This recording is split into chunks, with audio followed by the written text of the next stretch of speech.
দিদি কি করছিস? এই তো বসে আছি, আর কি করবি? তোর মন খারাপ মনে হচ্ছে, কি হয়েছে? তুই তো জানিস ওই পাড়ার ঝন্টুকে আমি খুব ভালোবাসি, কিন্তু ও তো তোকে পাত্তা দেয় না। আমাকে পাত্তা দেয় না, আমি দেখতে খারাপ তাই বলে।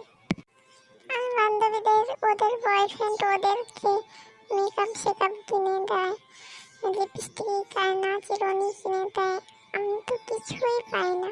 আমার মন খারাপ হবে না বল? তা অবশ্য ঠিক। হ্যাঁ ওপরবেলা, তুমি আমাকে সুন্দর করে দাও, নাহলে আমার প্রেমে ঝন্টুকে পাগল করে দাও। ওই ঝন্টুর মুখে গিয়ে একটা পাদ মার, তাহলে পাগল হয়ে যাবে। এটা কি বলিস, এরকম আবার হয় নাকি? গিয়ে দেখ না হয় কি না। ঠিক আছে আমি দেখছি, থাম।